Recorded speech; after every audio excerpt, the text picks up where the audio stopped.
There's a Godzilla movie from the mid-2000s when they're in the Millennium series. It's called Godzilla, Mothra, King Ghidorah, Giant Monsters All-Out Attack. And that is what this segment was. This was Giant Monsters All-Out Attack, and it was awesome because Bronson Reed versus Braun Strowman was 5 stars, 10 out of 10, no notes. And we're going to go through it beat for beat because, oh boy, it was awesome. And it wasn't even really a match. You know, WWE's been a lot more open to playing with others this year. We've seen the Noah partnership a little bit, the TNA partnership, obviously. I did not have Kaiju Big Battle on my list this year. No, this is so good. But anyway, I am Luco in DAD. That is Tempest, and welcome to the WrestleTalk podcast review of Monday Night Raw. Please do press that thumbs up button, give us a subscribe as well, and leave a comment down below if you're watching this on demand with your thoughts on this episode of Monday Night Raw. But if you're watching live, join our live chat, join the conversation, join the rest of the SWAF Nation and get your thoughts in. And if you want those thoughts read out on the air, then it's WrestleTalk.com/support. We'll read out all of them before the end of the show. Thank you all so much for joining us today because we're going to be kicking things off with Bronson Reed versus Braun Strowman. It's been advertised. I've been building this for a few weeks now. They had a match on Raw a few weeks back. They also didn't have an ending. It just they brawled out of the ring, brawled up to the backstage area. And that was when Reed hit the tsunami on the car. And then he was supposed to be on TV the following week, but got COVID. So Braun filled in. Braun won his match. Then in the Fatal 4-Way, these are all the 2 weeks that I was off. In the Fatal 4-Way, Bronson Reed attacked him again. And that set us up for this match here. And again, they didn't have a match. They just fought and then brawled to the back and did some nonsense. But I'm really digging it, man. It's so much fun. And this one in particular, I was howling with laughter and I was jumping for joy in my chair. I was giddy as a schoolgirl throughout all of this. This felt like a match designed for one Luke Owen because I mean, maybe it was simply it wasn't. There were loads of reasons why. But as soon as I saw a golf cart, I was like, oh, Maniac 7. Yeah, it's Maniac. They go through a wall. Yeah, it's Mania 7. Like this, I saw a drywall there, and I was like, "There's a drywall." I said this when they did it on Dynamite when Samoa Joe went through a wall. I was like, "They're doing this just for me." Yeah, if a wrestler goes through a drywall, I was like, "It was the best episode of TV I've ever seen." But they started this match off. Bronson Reed charges at Braun Strowman. Strowman moves out of the way, and Reed collides with the top rope, and the rope falls apart. Like he rips the top rope off. I think that might be my favorite bit of this whole segment, just because if you had this match turn into a fight, turn into a brawl, spill backstage, whatever, I think there's a world in which you could look at that and go, nah, false advertising, you didn't pay off this match, whatever.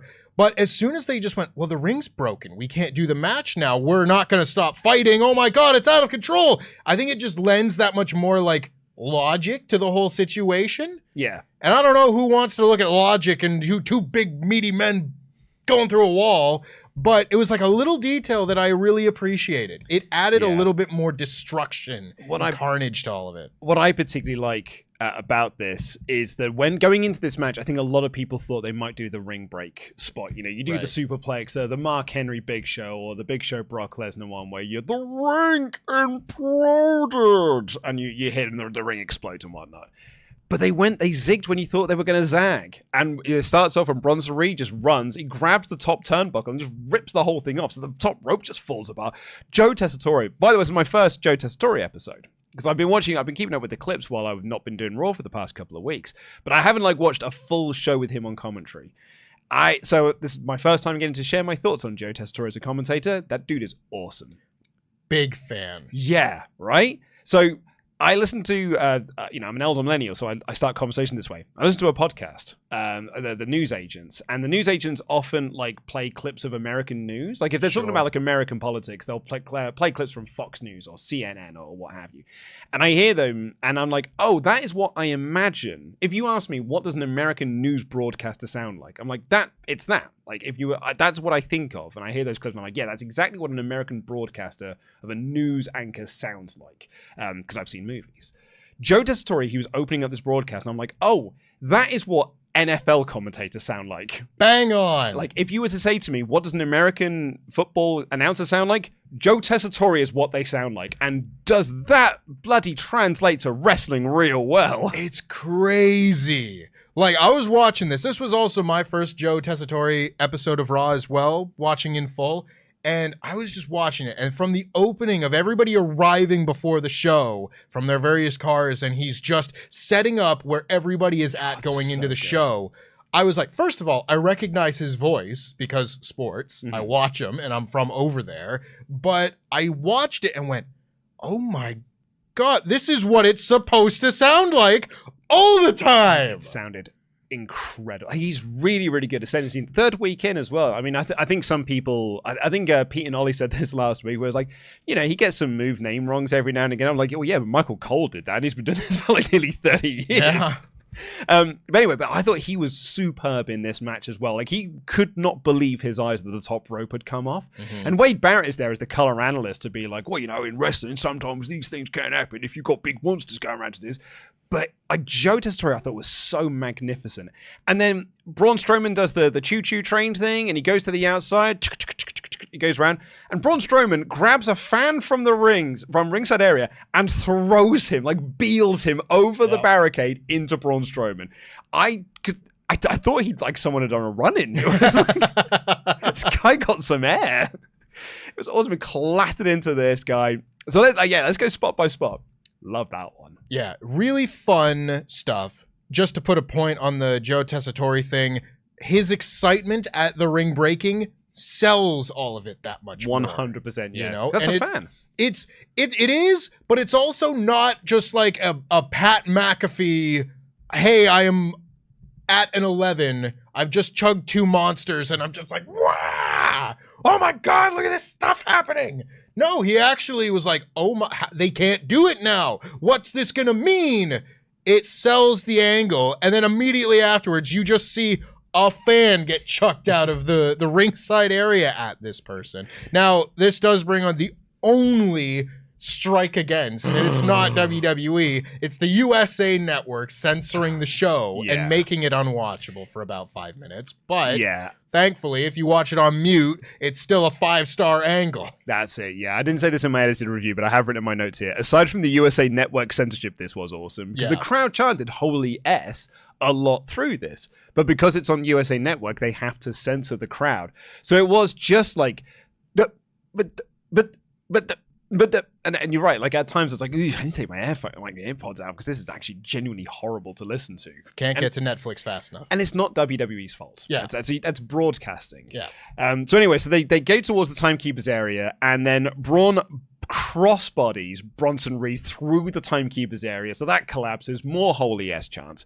Security then start like helping Reed away, and Reed's almost got this look on his head being like, no, I don't want to be guided away, even though he's all groggy and he's like, no, I'm a monster and I've got to fight. Braun then sort of chases up after him and body checks him over some crates, some production crates. And they brawl into the back, and then Braun just throws some security guards around, sees a golf cart, just like, just tips it over for no reason.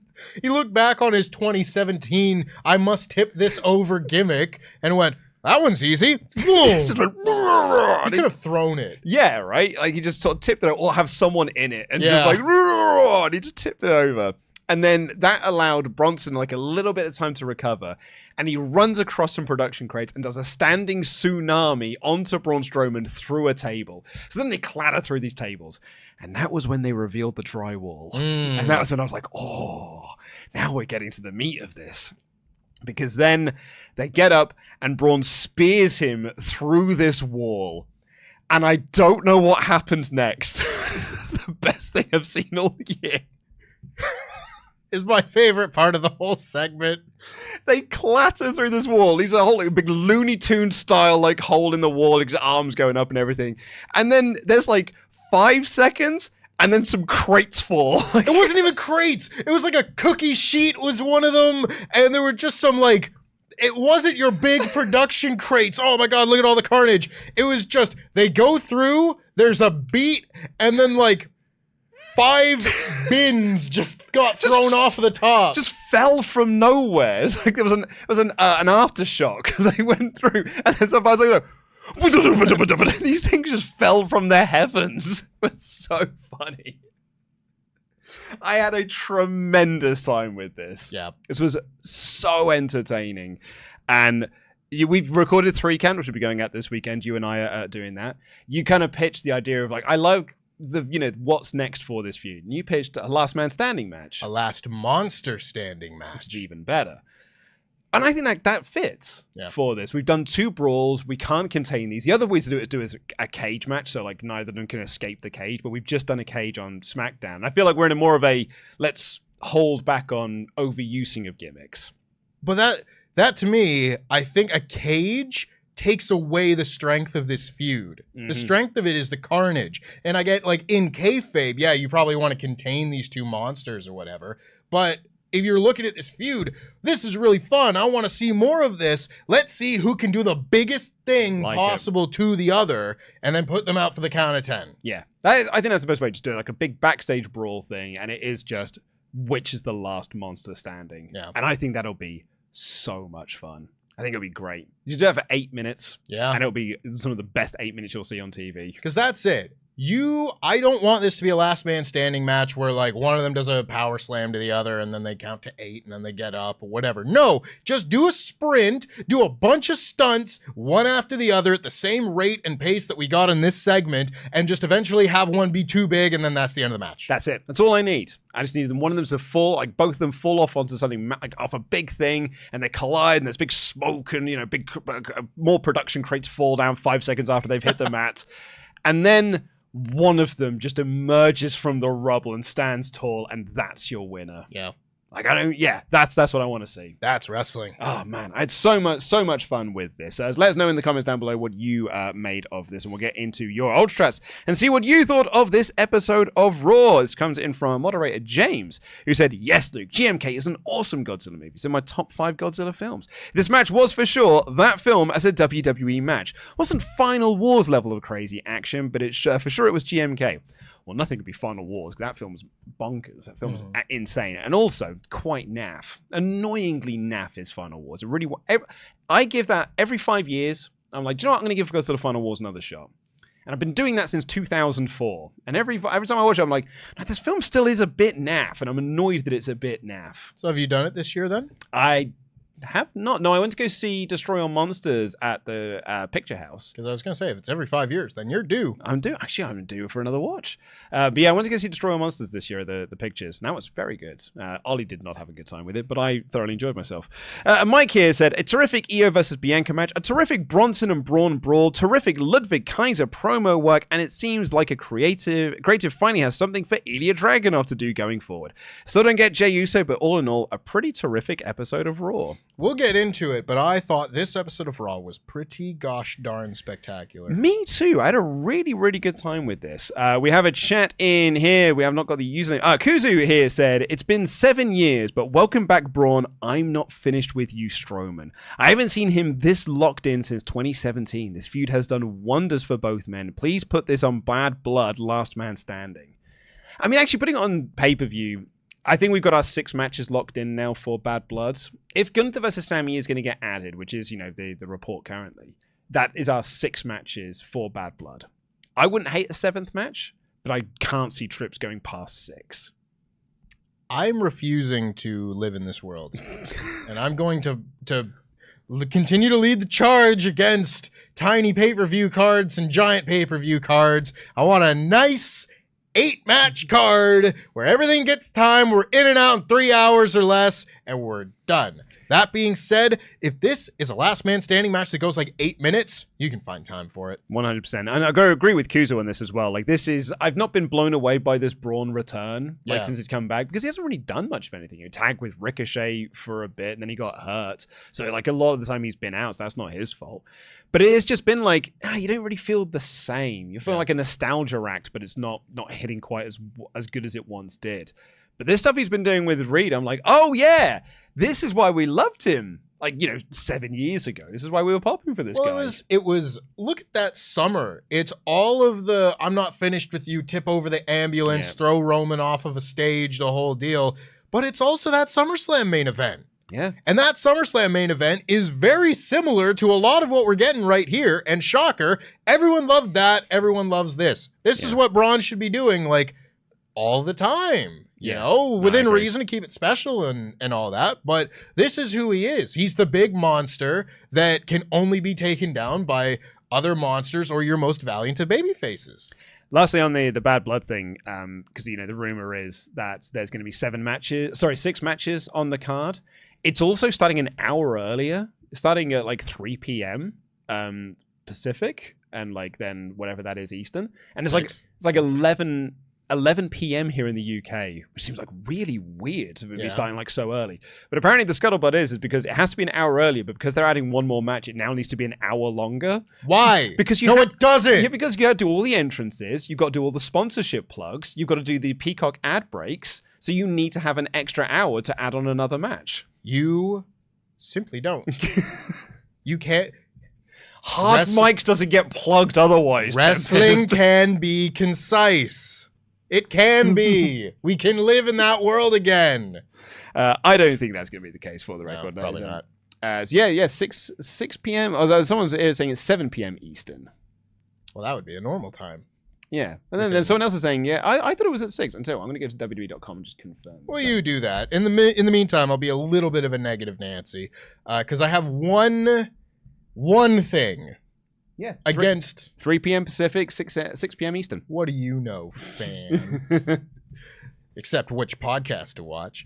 My only thing against not even this segment, but it's WWE. I would so much prefer if they turned off the crowd lights. Okay, yeah. You know, because I was watching this segment, and particularly when Bronson gets pulled back through the crowd area, and then Braun loops back around and hits him over some crates and everything.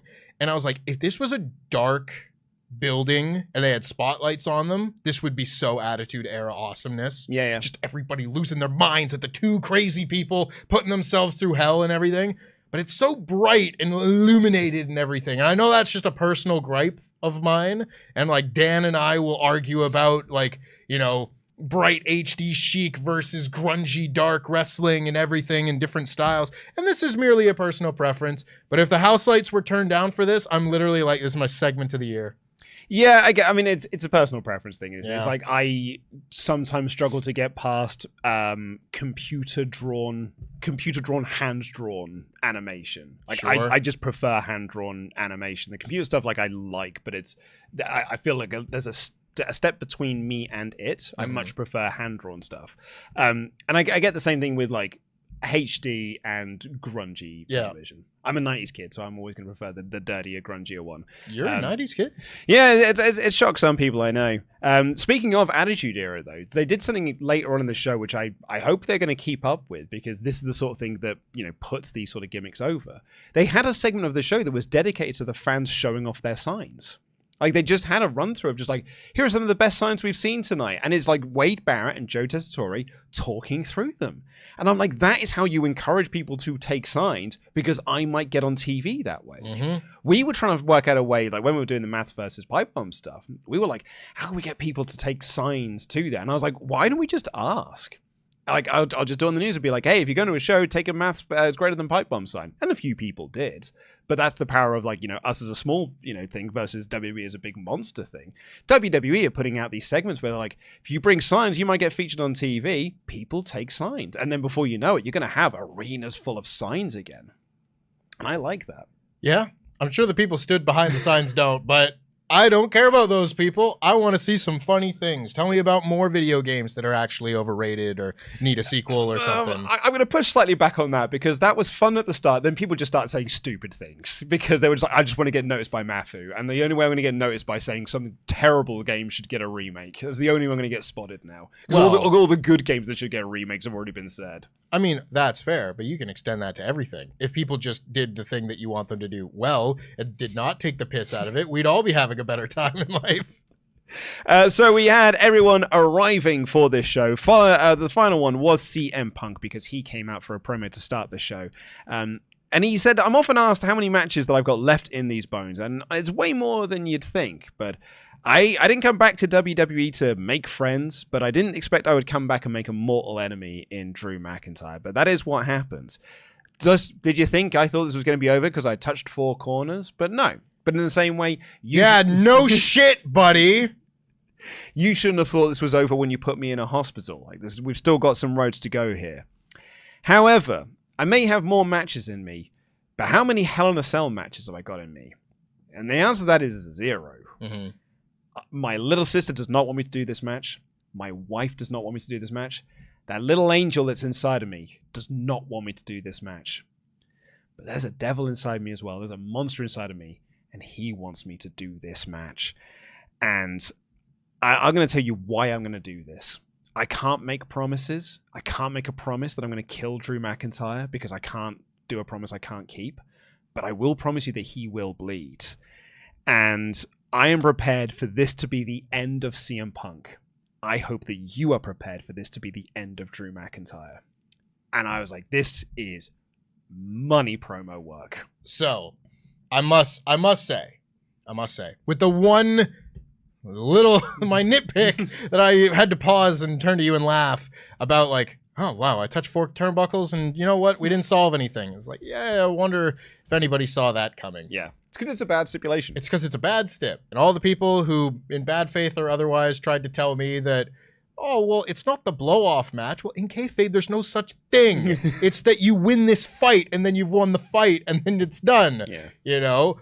That aside, because stupid gimmicks need less airtime, this was such a good promo. Mm-hmm. And I've not been as hot on a lot of CM Punk's promos this year, but this was money. This was everything you want to sell a Hell in a Cell match. This was you gave a little tease to your hardcore Ring of Honor people with the monster inside. Absolutely.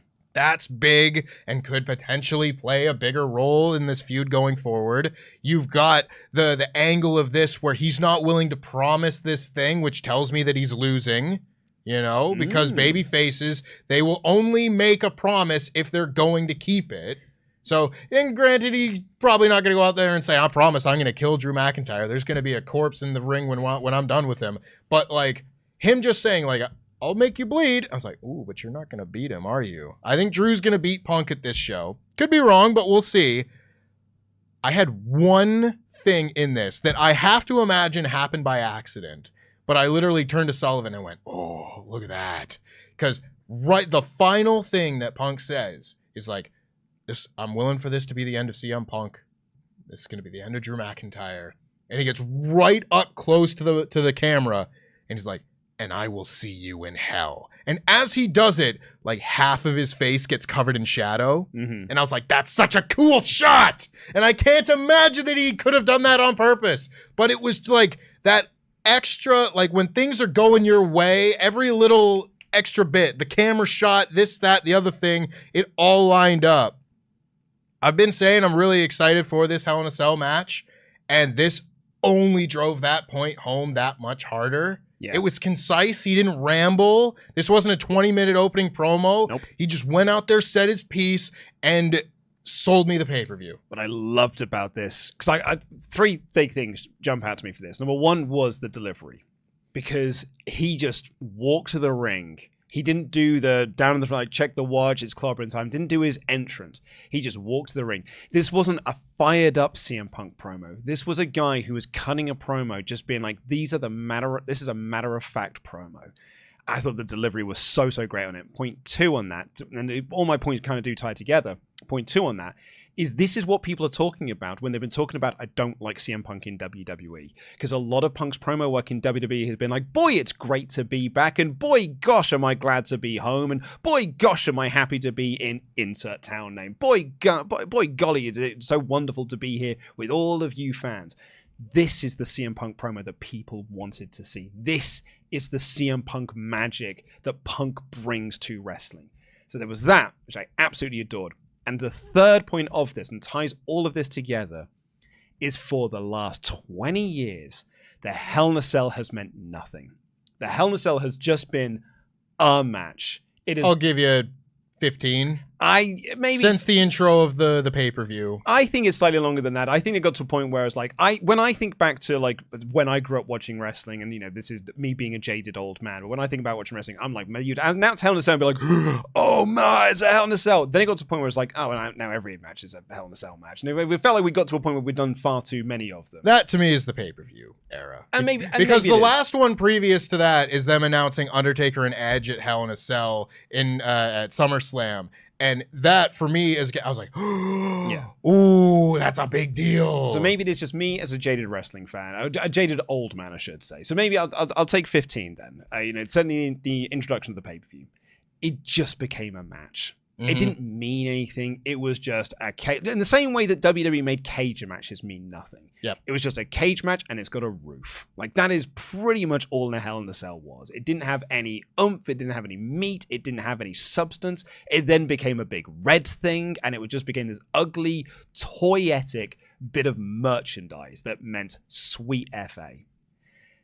This promo here, when he finished, I'm like, the Hell in a Cell means something. And that is a lot of that is Triple H, because Triple H is a guy who's very protective of their Hell in a Cell. Like, he loved doing Hell in a Cell matches. Like, he did a bunch of them. They made it his thing. They took it from being the Mick Foley thing to being, this is the Triple H thing. And for a while, it was both Triple H and Undertaker's thing. Yeah, and that starts from like both of those guys with Foley, because Taker does the King of the Ring 98 match, and then it's No Way Out 2000, and that's when like Triple H retired Cactus Jack. So like a lot of that became Triple H thing, and he loves this stipulation, but I think more than anything, he wants this stipulation to mean something. Mm-hmm. So rather than do a branded pay-per-view where there's 2 Hell in a Cell matches, he's like, no, let's just do a Hell in a Cell when a feud needs a Hell in a Cell, and it's just on a show. I'm very glad you brought this up. And tying it into Bad Blood, obviously, ties back to 97 when you do Bad Blood and you do the first Hell in a Cell match. So every Bad Blood show has had a Hell in a Cell match on it. So there's a little bit of like that. It's like, well, it's Bad Blood. We're supposed we're going to have a Hell in a Cell match. But this storyline has necessitated a Hell in a Cell match. The only way this match can end, the only way this feud can end, is inside Hell in a Cell. This stipulation means something again, and this promo sold you on that. The whole thing. Sorry, I know you want to talk about it. But last thing I wanted to say on there was just like, people don't want me to do this match. Like, my wife does not want me to do this match. My little sister does not want me. I don't have this match in me because this match is too dangerous. But I have to go in there and I have to do this. That gives this so much heft that when he steps inside that cell, he is going to feel something. And that just adds more to the drama of the match. I completely agree. And it's so funny because even still, like 2+ years later, I am getting my own head out of the old WWE way of thinking. And like, you'd think me, who is, pretty publicly not a big WWE supporter from those years and everything. It's not like I was watching that and going like, gosh, I love Survivor Series brand on brand. Why can we bring that back? I'm not championing that time of wrestling by any means. But I was looking at this Bad Blood card, and I was going like, oh, well, why isn't Rhea and Liv going to be a Hell in a Cell match and everything, right? Like, that's kind of your big women's feud of the year. It makes sense. 201. And I was like, no. Stop it. Stop thinking that way. They'll get their Hell in a Cell match another time when it's their time. When they can make this match feel as big as possible. You know what makes it not feel as big as possible? 2 in one night. Yeah. You do one, maybe one a year. And you can stretch that if the situation arises. But this has been a perfect use of the stip. And I think it's funny, like, we look back at the last 2 years, and it's always funny to me when you can tell kind of like which stips Triple H really cares about and which ones he doesn't. Not to say he's done a terrible job with Money in the Bank over the last 2 years by any means. But when the Austin Theory thing happened, a lot of people were like, well, that's not one of Triple H's favorites. Yeah. But you go and you find Hell in a Cell. I'm like, yeah, it kind of makes sense that he would want that to be its utmost importance and bring it back to where it used to be. We talked about it on the 3 count that is yet to come out. But this to me feels like the first proper vintage Cell match. And I don't know how long. Others have surprised and been really good. you know, but the amount of times that we have seen the Hell in a Cell match get taken out of the bag of tricks when it is thematically appropriate has been very, very few and far between over the last 15 years. So seeing that now, that gives me a warm, fuzzy feeling in my heart. Me too. Can I give one hot take, potentially controversial opinion on Hell in a Cell? Yeah? I want the cage to be a bit smaller.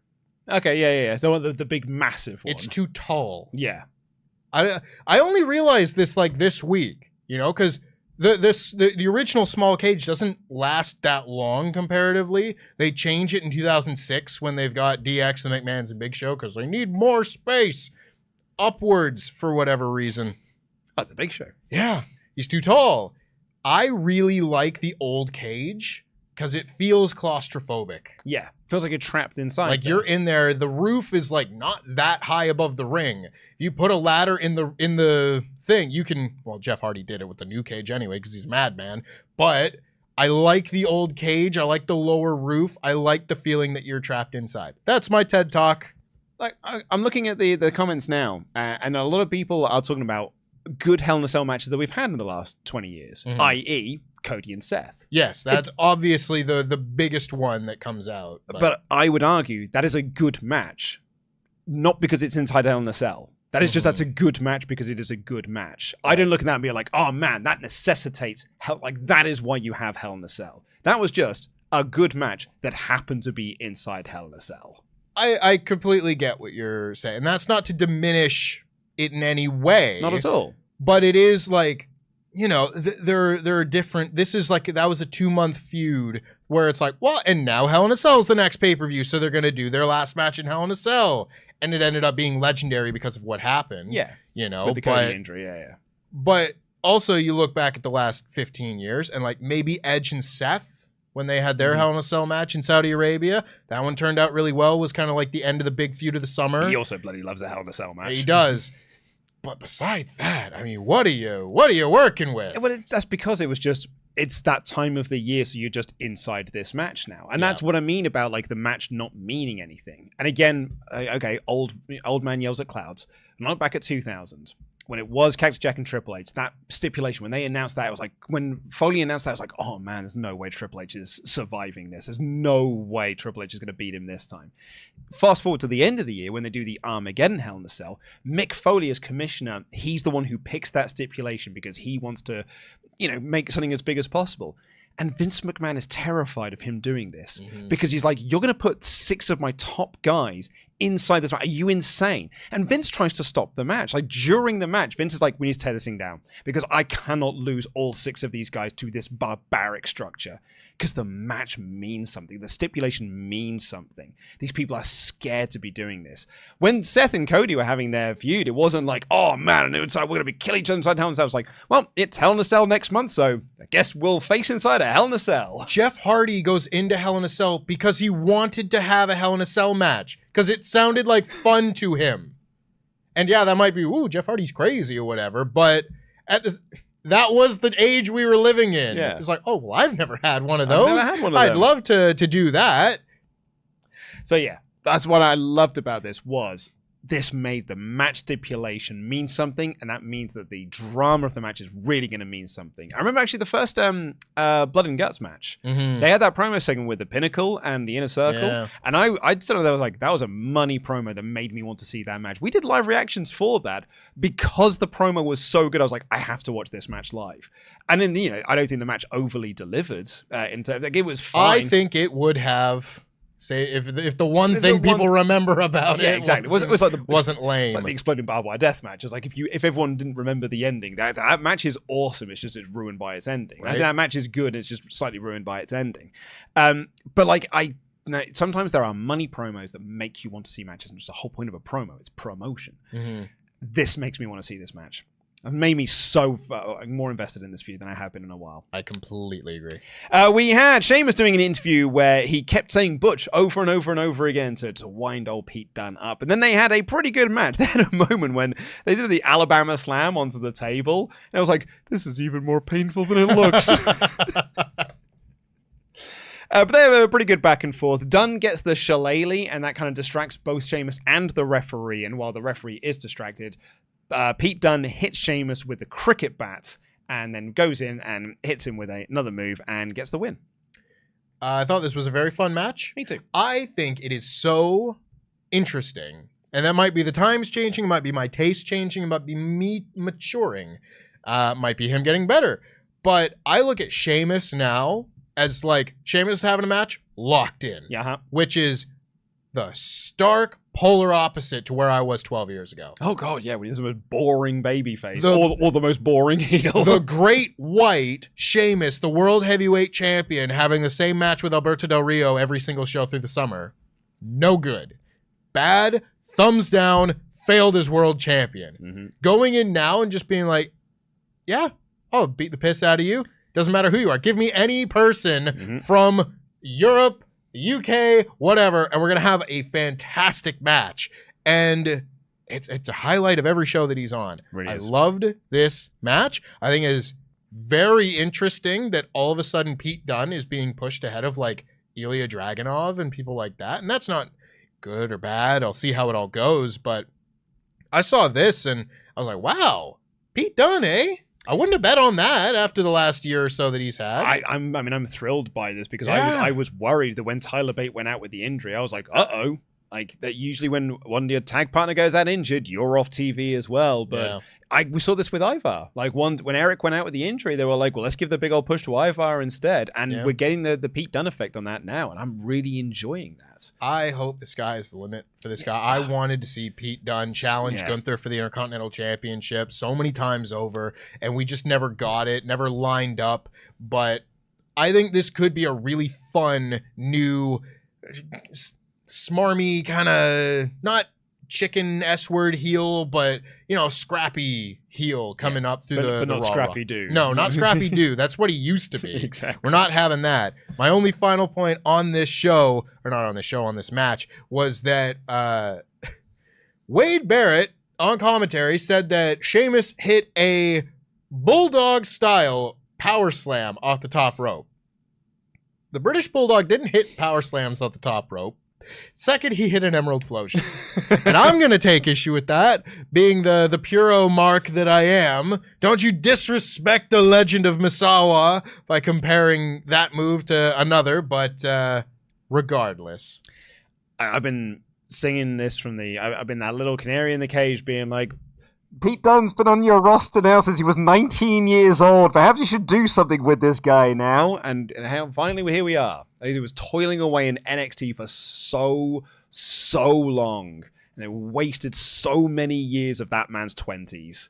Now finally he's on TV. We got there in the end. Good. Yeah. Terra Twins were hanging out with Jey Uso, and he said that he'll have their backs. But Xavier Woods walks up to them and says, look, we got a match tonight with the Judgment Day for the tag titles, and we have always done things on our own, so I really would appreciate it if you just let us do this. Like, I'm sure the Judgment Day are going to run interference, but let us handle this, because I want New Day. This is the 10-year anniversary of New Day. I want New Day to win these tag titles on our own. And Terra Twins were like, yeah, that's fine. Fine with us. Go out there. Best of luck. Very good setup. Very good setup for what comes later. I feel like this is an example of, in the years past and everything, you would have just had the angle that came later. Yeah. You know? And that would have been fine and all well and good. But this little extra detail of just like, keep that in the back of your mind. Really appreciate that. Miz was chatting with Braun Strowman, and this was the funniest goddamn promo. Because Braun was like, you know, sometimes you need a monster to beat a monster, and Miz is like, well, you don't think I can beat Bronson Reed? No. It's like, oh, I mean, I'm not saying that. I'm just saying that, like, you need a monster to beat a monster. And Miz is like, am I not a monster? No. Like, no, you're the Miz. At some point, like, the Miz is like, oh, what do you say? I could be. And Braun Strowman's like, oh, don't mean any disrespect. Just, you know, this big guy is a big guy. You're the Miz. Like, that's supposed to carry weight. Well, I think it's good furthering for him and Karrion Kross. A match I have little desire to actually see, but hey, everyone's doing something. Sure. So thumbs up for that. We got Natalya Stratus taking on Zoey Stark. Raiding Trish Stratus's wardrobe Yeah. from 2000. Yeah, because she's got the cowboy hat now. She's got the coat and everything. She is just Trish Stratus now. Apparently, it's a Canadian look. What do I know? And Zoey Stark did this very nice like springboard drop kick that I think bruised Natty up something fierce because she had this huge bruise down the side of her neck, rough as asses. But in the end, they exchange some roll-ups and Natty gets the win because the Pure Fusion Collective suck.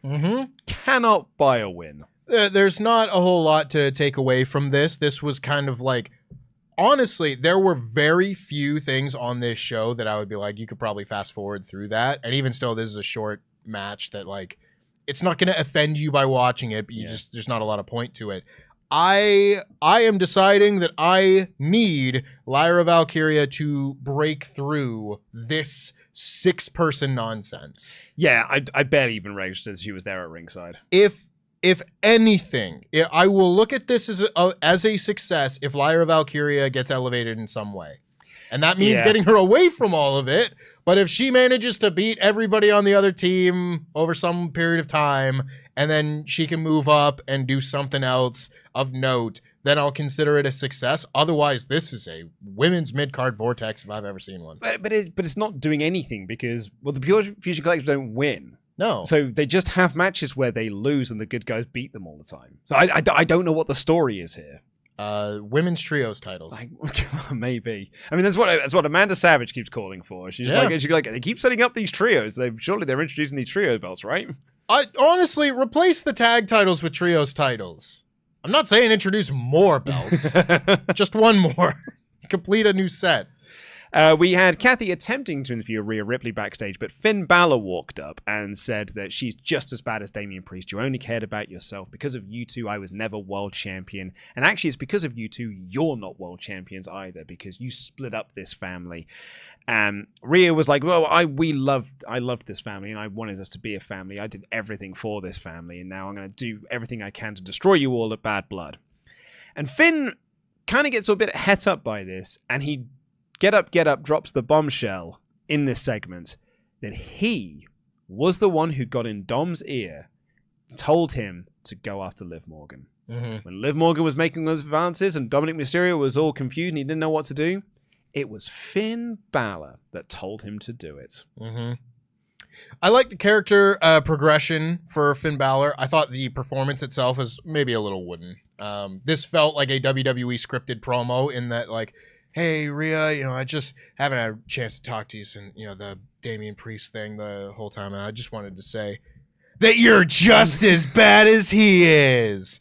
It was kind of like that. And I was like, no one would say that. But regardless, I thought that it all makes sense for Finn's character. I do like that he's wrong in all of that because heels are meant to lie and, get under people's skin and not tell the truth and say inflammatory things like that. So I think it did a well enough job kind of across the board here. Jey Uso then walks up, and I feel very strange about this Jey Uso involvement in all of it. I was like, I don't quite get that. Somebody else, like Ilya Dragunov later just coming being like, I don't like those Judgment Day guys. I'm cool with all the other baby faces. So like if you need backup or something, like, but Jay's whole point in all this is that he thinks Rhea Ripley is hot. And I mean, fair play, but that being the whole kind of purpose for a Jey Uso involvement in Judgment Day matters, I find a little just off. There's a tonal disconnect from everything else of the revenge plot of the Terror Twins and all that's going on. It feels like they've just done it to annoy Rikishi. Yeah. Rikishi keeps bringing it up on his podcast. They're like, put him in more segments with Rhea Ripley. Yeah. Like the Finn Balor thing, like I thought the promo was good. Like, it's very scripted. I mean, it was better than Liv Morgan's promo later. Oh yeah. But I like the reveal that it was Finn that told Dom to go after it, because I think that actually does do a nice little bit of setup if you do want to reunite Dom and Rhea down the line. Because I think that is an ultimate goal you do want to end up with, is them two together as an act. don't do it now, but you can reunite them down the line because Dom can realize that he was manipulated this whole time and he can go back towards back to Mummy. And I think that's a really nice little bit of detail. I also like in there the Finn Balor was like, you broke up this family because you don't care about it. In that same promo was like, I did something that broke up the family because it's hypocritical. A perfect hypocritical heel. Exactly. So I thought this was good. You're right with the Jey Uso stuff though. Like I'm just not into Jey at the moment. I haven't really been into Jey since all the Bloodline stuff. It's weird. I thought he did a good job elsewhere on this show, but it was to me like, okay, why? I need him to dedicate all of his energy to that other thing that's doing really well in this Bron Breakker thing. Yeah. I don't know why. Like, it to me was a nice joke for a couple weeks. That's it. It's our truth on the Judgment Day. Yeah. It was a funny joke for a few weeks, and now it is just the main storyline on the show. Yeah. Which is because like Jey Uso, Finn Balor said, "Oh, you're out of her league, by the way." And Rhea was like, he is right on one thing. And he's like, what, that I'm out of your league? She's like, no, not about that. About how you should be focusing on the IC title. And it's like, well, are we hooking them up? Like, that was it. I was like, is that what we're building towards? Surely not. Because that would really annoy Rikishi. Which clearly is the point of all of this. Jey Uso came out for a promo and said that he is looking to win his first singles championship. Bron Breakker comes out and points out that Jey's been here. I thought Jey's promo was a little bit rambly. Well, the lead in the Steve Austin what promo with the yeets and everything, it was a little bit that way. He kind of lost himself one point. He was like, sorry, hang on, let me take that again. Yeah, exactly, yeah, because I need to get this right. I haven't won a singles championship here. Yeah, okay, I'm with you now, yeet. Bron comes out and says that, Jey, you've been here for 14 years and you've done nothing, mate. Like, I've been here for 6 months and I'm already IC champion. And, also want to point out, didn't need my dad to do it, didn't need my uncle to do it, did it on my own, unlike you. And the only way you've won titles is because of your family. So, I mean, good luck to you, but I don't think it's going to happen. I'm going to kill you next week. I was really down for all of this. Particularly, I think they did a really good job with like Jey Uso's response afterwards, because he says, I've been here for 14 years and I look at you, you got that dog in you, you're a badass, you got all this, but I'm going to make that IC title reign short and sweet, just like your NFL career. And everyone goes, ooh, and you see that like now you've pissed Bron Breakker off and all that. And I don't know if they're going to go this direction necessarily, because it kind of like, I don't know how much it helps, but I do think another response Jey could have at some point is like, if you were doing something, based off of your own merits and everything, you would have been a football player, but you couldn't have done that. And now you go in, and how do you get in the door in NXT? Well, it's because your dad places a call for you. Don't act like you're better than me. Yeah. That sort of thing. Like, don't act like you're not sitting here with the same privilege that I've had, these second-generation stars, blah, blah, blah, blah, blah. I think that's an interesting way they could go with that. I like to look at, like, this guy thinks he's better than Jey because of XYZ, because he's done it as a singles guy, and et cetera. But I like their interactions here. Yeah. I'm not, like, super hyped for Jey Uso IC title challenger or whatever. I probably would have put the number one contendership on someone else, but that's fine. If I have my way, I think Bron Breakker wins this match pretty decisively. Yeah, well, I mean, Jey held up the belt afterwards, so I was like, well, you ain't winning next week, are you? I thought the second half of Jey's promo when he was just doing the back and forth, Bron, I thought that was much better than the stuff he did at the start, because that is when he was, you're right, like he's putting out, I'm going to dog whip you and all this, you got that dog, and I'm going to make you run short and sweet. I thought that was really good. They got into a bit of a brawl, and Jey Uso speared him out of nowhere. Good segment overall. I enjoyed this segment very much. We had the Power Buff Girls and Iyo Sky, where they revealed that Kairi Sane is injured. She was supposed to be facing Bianca Belair, so Iyo Sky says she'll step up instead. Then we got the New Day versus the Judgment Day for the tag titles. This is the Judgment Day's first defense of these tag titles that they won in June. I had to stop the show and go, surely that's not right. Surely that's not right. No. I'm sorry. I really like this. I really like this Raw and everything. You can tell Triple H is not a tag guy. Which is weird, because I always thought he was a tag guy. Yeah. I always thought he liked tag teams. Well, he was never really in one. DX. That wasn't a tag team. They were the one that tag titles. They beat the Squares, whatever. They didn't win those tag titles. They won the tag titles from Jericho as a... Yeah. Here, have the unified tag titles for 3 weeks. My point, when they first came back, they were a tag team because they just beat up the Spirit Squad every week. They were a duo, but it was never about, we are the best tag team in pro wrestling and all that. Two-man power trip? I don't buy it. Anyway, regardless, point being, like, for all of the tremendous tag team work that we saw out of NXT, main roster tag division, this might as well be 2008. Well, that's what that's the other thing I thought, because he did such a good job in NXT with the tag division. I think that's probably what makes me think, oh, he's a tag guy. He loves tag. I mean, he bloody loves factions. So like maybe like he loves tag teams.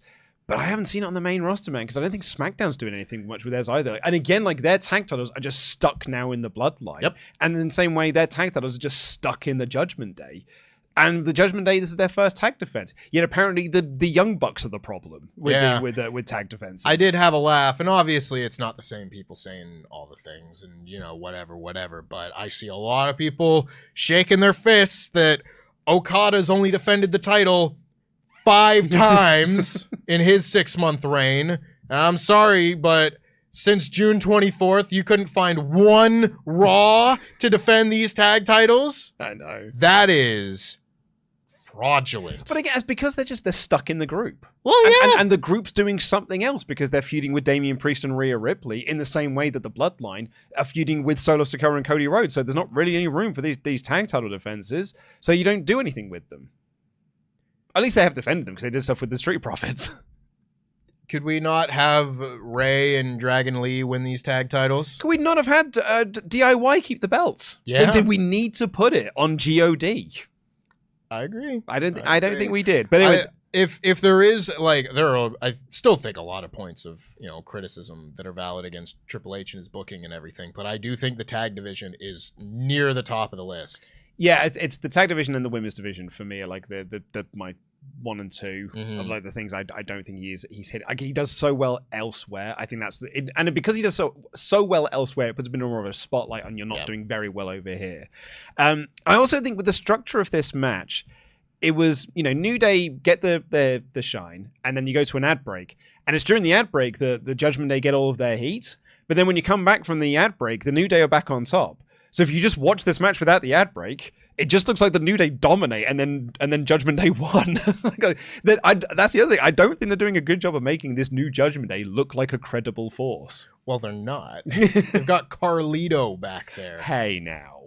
I'm sure he's got a really good record in 2K24. But yeah, I'm not going to get into it because I've banged my head against the wall for years about WWE's structure of TV matches, particularly in tags, where if you get the heat during the commercial, the match falls apart for a viewing audience. Yeah. Because that's the story of the match. It's the babyface overcoming the heat from the heel. If you don't show me that, I'm just watching the baby faces on top for the whole match. Well, that's what this felt and that's what this was. Yeah. Which is a shame. Doesn't make sense. Which is a shame because I loved the ending of this. Yes. I think the story they ended up telling was very good. And particularly the post-match was maybe my favorite thing on the whole show. 100%. Outside of Kaiju's roaming around and such. But yeah, it's WWE. The match was more a backdrop to the angle to the finish and the angle that came afterwards, which is Judgment Day get the win because the rest of the Judgment Day come out and the LWO run out to brawl with Judgment Day, and Kofi Kingston then jumps up and he dives onto all of them and starts brawling with the Judgment Day in the ring. Woods hits the limit break elbow, and he has pinned JD McDonough. But the referee is distracted by Kofi Kingston brawling with the Judgment Day along with the LWO, so he misses the pin. So Woods gets up, yells at the referee to come back. Joe Tessitore, by the way, was phenomenal in this match. He was beside himself that this referee was not doing his job properly. Well, As Woods was really angry about it as well. So Woods drags him back, but that's allowed JD enough time to recover. He's tagged in, he's got a blind tag to Balor, gets a choke in on Woods, and Balor hits the coup de grace, and they get the pin. And then they've won. And so Kofi gets back and he's like, oh no, our plan didn't work. And he picks Woods up, and Woods shrugs him off and just starts yelling at him. What are we doing? What is this? What was that? I had the match won. What were you thinking? What were you doing? And he walks away. And we get a Wyatt 6 video. There's a new QR code. I believe they're teasing a new member of the group. Maybe that's Alexa Bliss, I don't know. We got clips of Rey and Dom going to a UFC event. Then we got a recap of what just happened in that match. And then Kathy's trying to interview Kofi. She's like chasing after him to be like, Kofi, and he's like, not now, I need to go and speak with Woods. And Woods is yelling at the LWO. They call him the NWO then. Can you imagine? He's yelling at Kevin Nash, Scott Hall, and on Hulk Hogan. It's like universe mode. He's yelling at the LWO, asking them what that was all about. And Kofi walks up and just starts shaking their hands and glad-handing with them. And it was like, that was our plan. And Woods is like, what do you mean? That was your plan. I told the Terror Twins to not get involved because I want us to do this together. We've always done this together. So why are you making plans with the LWO? We don't need their help. We've been together for 10 years. We have never needed anyone else's help. And Kofi Kingston did not mean it to come out the way that it did, but he said, well, that we had Big E then. Now it's just us. And the way that Woods hears that is like, oh, so I'm just not good enough because it's just us. You have to carry me because I've not won anything here because you've been a WWE champion and I've never won a singles title in this. So you need to have people to back up because I'm not good enough for this team. And it really was, I thought Woods was so great here. I thought Kofi was great because Kofi didn't mean it the way that it came out. But Woods really took it to heart. And he's like, he just said, why did the LWO know the plan, but your tag partner didn't? And he walked away. And once again, Xavier Woods is right, and Kofi Kingston is wrong. Yeah. I love this. This segment was brilliant. So good. My only real nitpick against the match is like, my God, that referee. Let me leave the ring to deal with this other thing that doesn't really need dealing with. Yeah. The situation out there is sorted. I'm going to neglect my duties in here. That aside, this dynamic of Kofi and Woods and everything is so... It has so many layers to it. That's why I love it. It's like an ogre. It's like an onion. It's like a cake. Ooh, I could talk about this sort of thing all day. Because I've seen loads of people talk about, like, Kofi is in the wrong here and this and that. And I was like, it's not that simple, though. Because on the surface, I completely agree. Kofi's in the wrong. He didn't tell his partner. They should be on the same page. They ended up losing the match because of it. We've seen in recent weeks and months that this is not exclusive to this week. That's a big deal. However, Woods is not just right. It's not that simple. He's wrong because he's letting his insecurity about himself and what he's accomplished in WWE influence how he's handling this situation. He is hearing things that's not being said. He's making an emotional response to something that is within him rather than what's actually going on with Kofi and all that.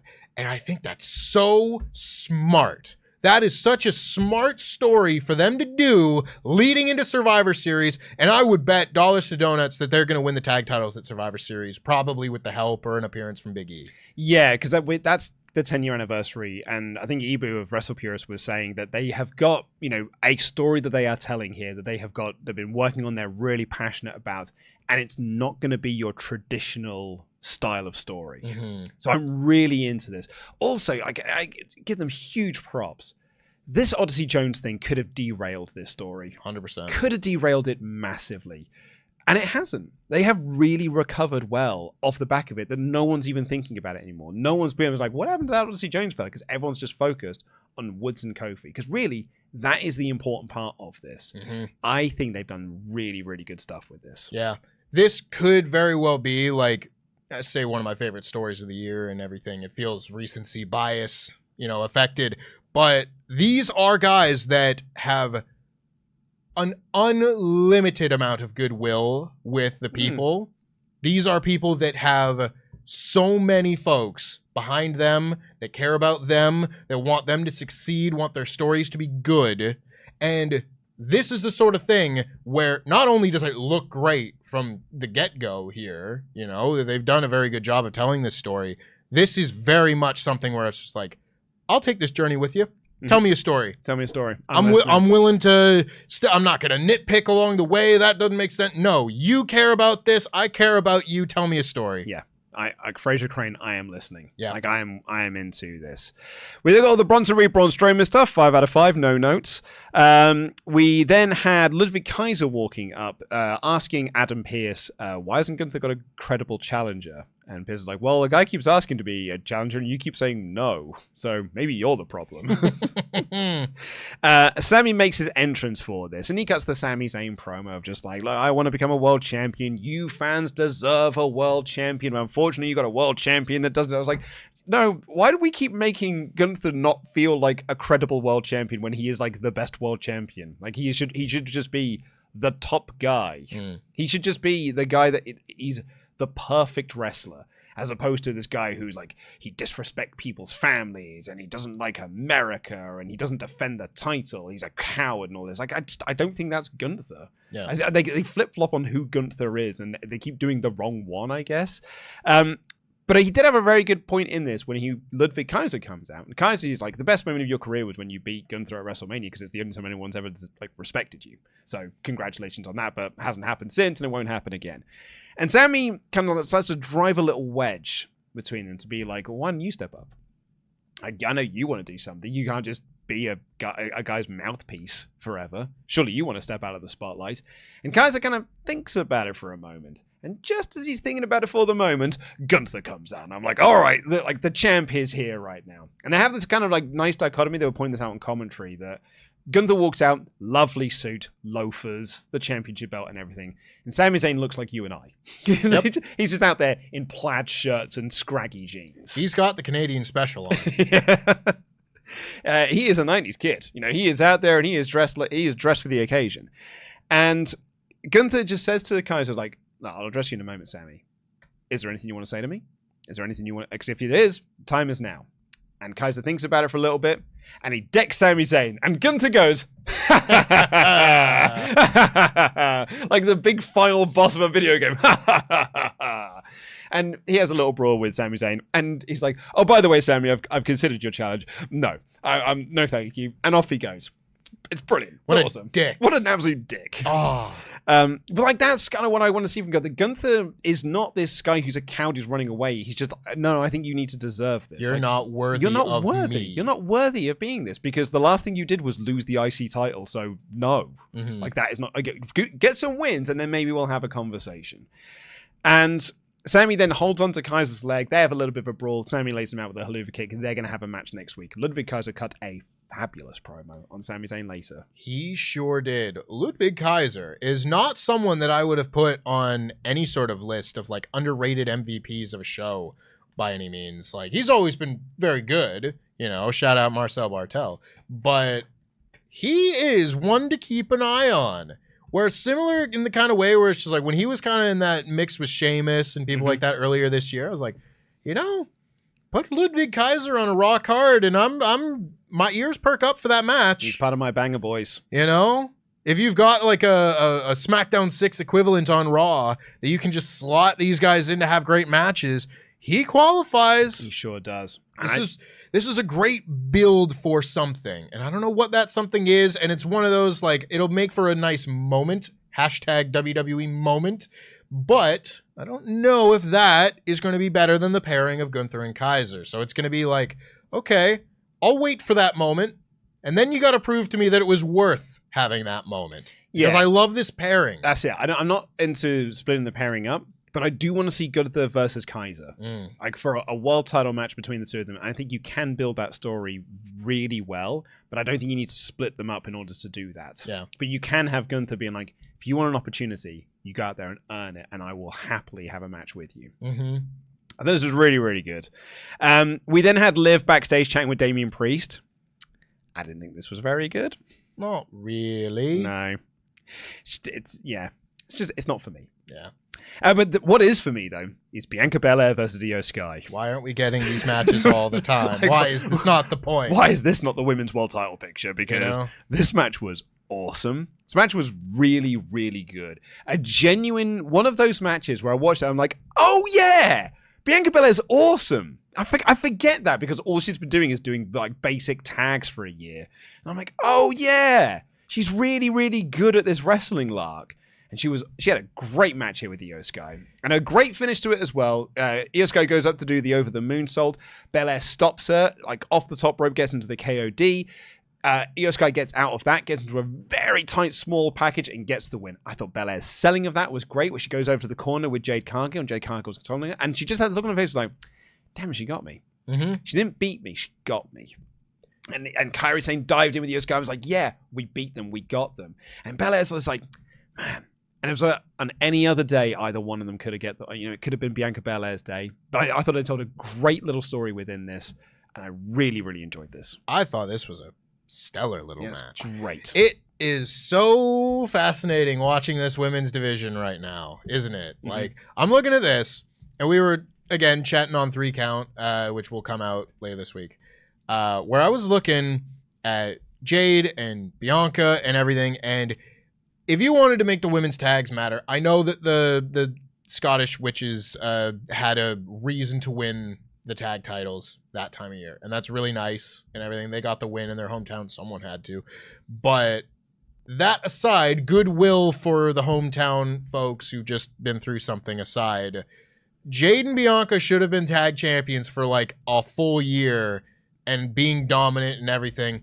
Instead, they've just kind of been now, because they lost the tag titles and then took 3 months to get them back, it has just felt like they are another team in the division as opposed to the most mega power super team who could ever hope to defeat them type team that the women's division would have ever had. And because they haven't done that, it doesn't really feel special anymore. Yeah. You know, at WrestleMania, and granted, this is when Jade's first coming in, but at WrestleMania and just after that, this tag team felt like an all-star team that was big and important and was going to be a big focus of the division, and then it just hasn't been since then. So, when you then tease me with a lovely Iyo Sky and Bianca Belair match, I'm like, I feel like we'd be better off with singles and everything. And if the problem with that is Jade can't do singles, then figure something out. Do house shows.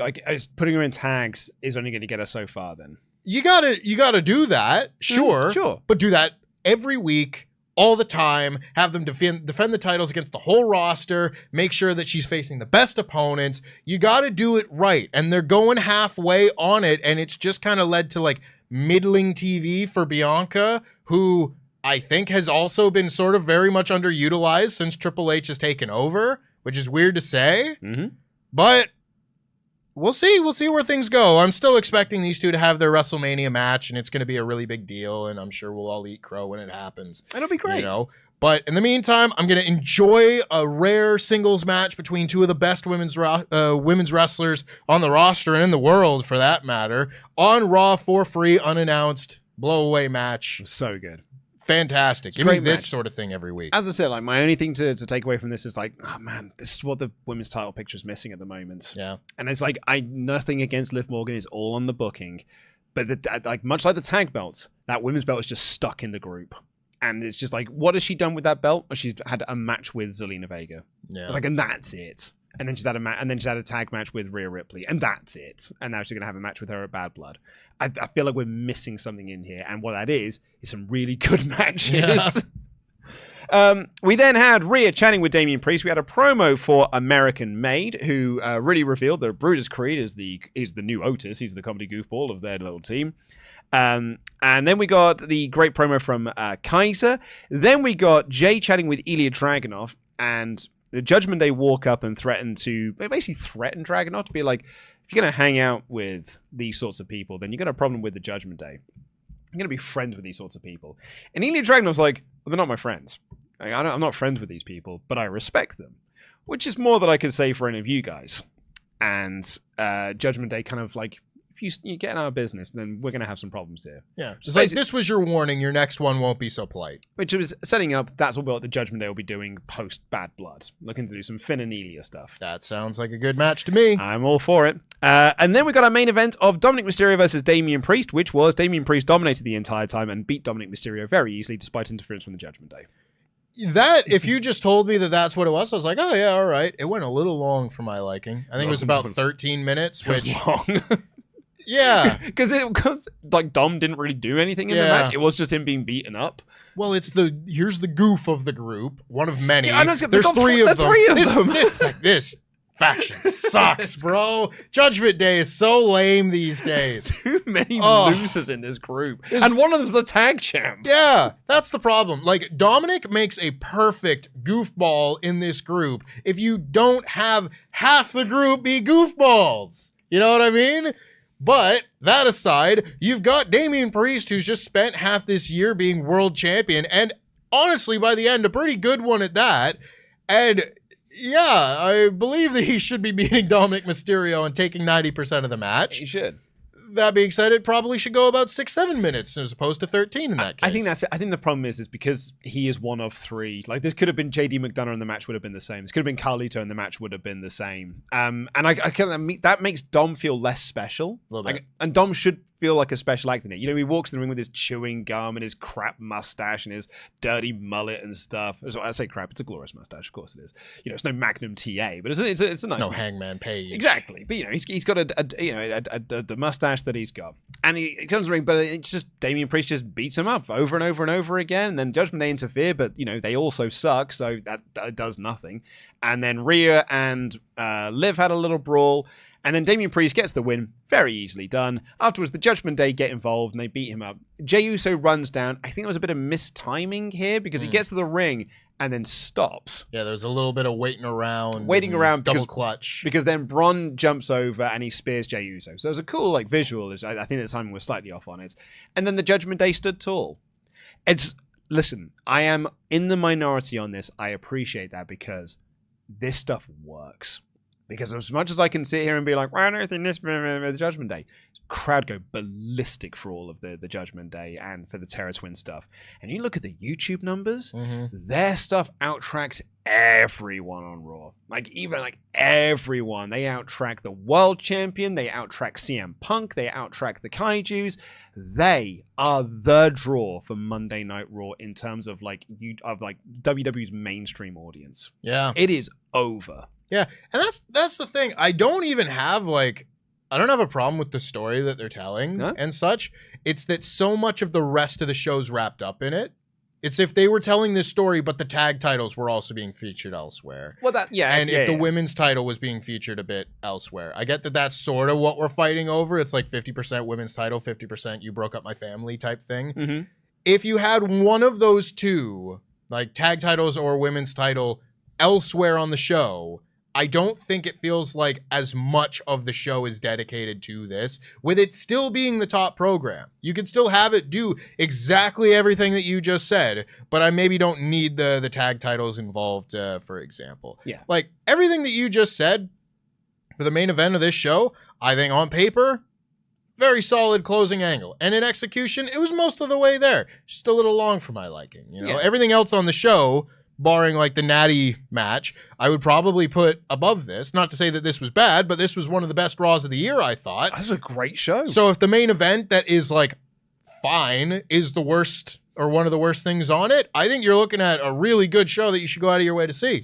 Yeah, and as I said, it's a personal preference thing. It's just like I'm not into this new Judgment Day, and part of that I think is their presentation. But I also appreciate that it's so like when the crowd goes electric whenever like Rhea Ripley and Damian Priest are there, and they love to boo the Judgment Day. So it works for the audience that they have, and I think that's absolute credit to everyone involved in this.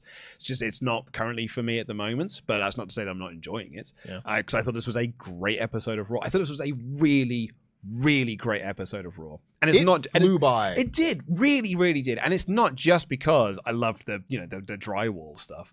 I just thought up and down the show, I thought it was so much stuff. I'm really into this New Day stuff. Really into this Bronson Reed stuff. This Braun Strowman stuff. I'm really into Punk and Drew. I'm really liking this Sami Gunther thing. This is like constantly saying no. Strong week for Jey and Braun. Yeah, and I thought that segment was good. Considering I'm not big on Jey at the moment, I thought that like the second half of that segment I thought was really, really great. I thought this was an awesome episode of Raw. Yeah. Really good. Well done, Raw. Thank you for giving me a great one when I'm filling in for Ollie. We've got to give a special shout out to our wonderful PledgeHammers over at patreon.com/WrestleTalk. Check out patreon.com/WrestleTalk because not only is there a brand new and exclusive Monday Night War, the last chance season, it is my last chance to beat Pete because Pete has now gone, but we have filmed all of it. We filmed the entire season. This is it for me. All right, Pete. This is my last chance to beat Pete at the Monday Night War at 2K, my GM mode. It's taken me multiple years. This is my last chance to do it. So head on over to patreon.com/WrestleTalk to check that out. There's weekly episodes going out for the next 12. And this coming Saturday will be an exclusive episode of 3 Counts going up, where Ollie and I are going to be reviewing every 2004 WWE pay-per-view in 3 words or less /viewer. It's a bad year for SmackDown. Dreadfully for SmackDown. But anyway, if you're one of our special PledgeHammers on Patreon, you get your name read out on the show like these fine folk. Hannah A. Baby. Yeah. Geordie Bus Driver. Harry. The Gaelic Storm, Heather Murphy. Yeah. Murderous, James Murtaugh. Yeah. WrestleTalk's personal problem solver, Jamie Donovan. Yeah. Top Flight, Jared Martin. Yeah. Jeremy Spoken, Class Today, Smith. Yeah. John Jenkerson, son of Jenker. Yeah. The heir to the throne, Kate Ayers. Yeah. Manipulating Manny Umaria. Yeah. The needs of the Manny Connish outweigh the needs of the few. Yeah. And have a glass of sherry, Martell J. Simmons. That is your Hall of Fame class for the 17th of September, 2024. Where has the year gone? I don't know, bro. This month, I turned into Vince Russo for a second. I don't know, bro. I don't know, bro. I checked the calendar and it was halfway through September already, bro. They stopped us doing the rest of the year. I have to buy my flights to go home for Christmas soon, bro. I don't know what happened. But ding, ding, ding, this is your last call for Ultrachats. Get them in before the end of the show. Geek of Arabia said, pretty good show. Promos were great, especially Jey, Braun, Gunther, Ludwig, and Sami. Judgment Day and New Day was my favorite match for the resulting perfect angle. But Sheamus versus Dunne, Iyo versus Bianca were bangers. Bronson and Braun was a fun segment. A man got yeeted. Tangent. I've actually come around to Karrion Kross. He wasn't on the show, but he won in the end when it came to the New Day. I think what he needs is to properly channel Jake the Snake Roberts and to have music that isn't a heat vacuum. Priest versus Dom was a great main event, and the match was more competitive than I was expecting. And the post-match angle was a good follow-up, especially trying... He didn't say it was competitive. Especially tying Braun and Jey into it. Braun's cue to spear felt a little late, but it was still great. Hashtag Karrion Kross was right. See, what I think Karrion Kross needs is the ability to have a good match. Yep, as I've always said, the problem with Karrion Kross is the bell has to ring. And you know, that might mean more or less to whoever you ask. Yep. However, yeah. However, if you look back on his last 2 years and everything, a lot of his like storylines are actually quite compelling. Oh, yeah. I love the fact that his storyline he's had with the New Day has now spilled over into the New Day's own storyline, and it's continuing on without them feuding with the Final Testament. That is good. That is character growth and character progression, and I think Karrion Kross is part of that. Listen, the next time somebody tries to start a trend on Twitter talking about, in-ring work versus storyline work, just ask them how Karrion Kross is doing.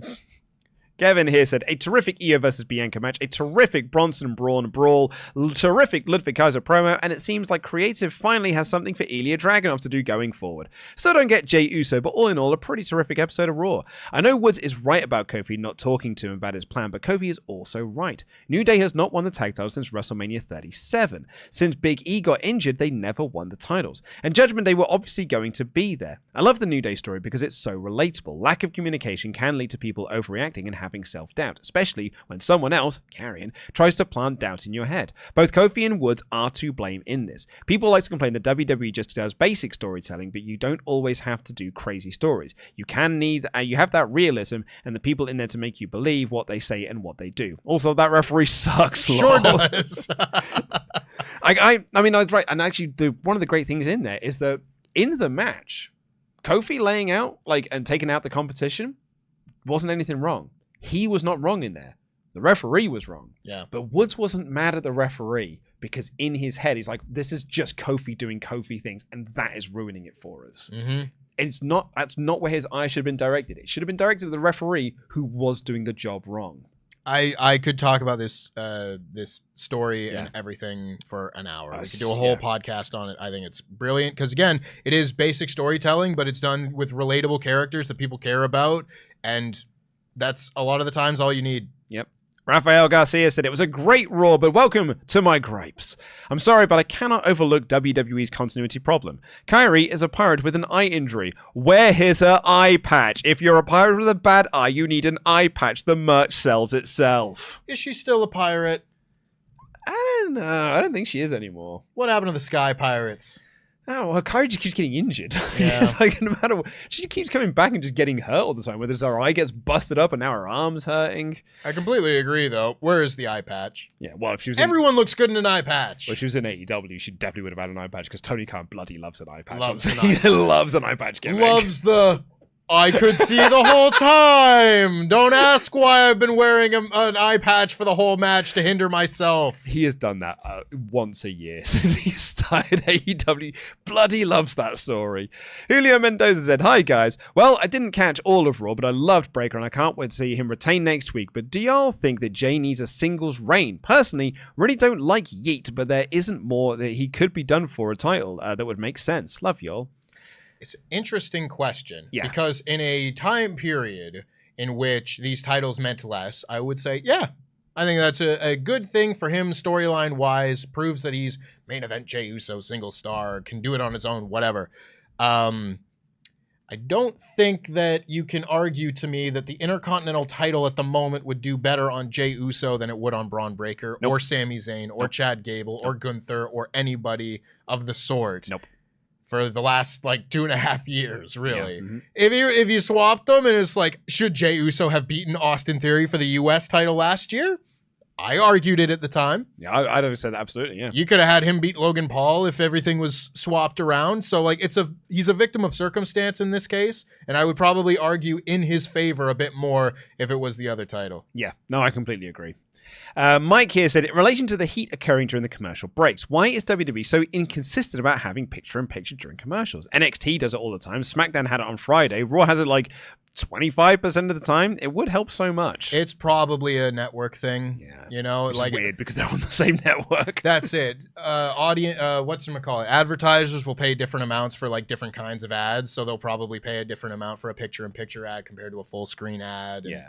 Things like that. So I would imagine it's out of their control. If it's not, maybe clear it up, but I'm willing to give them some leniency. Ricardo here said, please, please, please don't break up the New Day. Make it about a couple of friends that mend their differences off after a big crisis. Big E to meditate. Don't break them up, please. I would be shocked if this ends with them split. I would be stunned.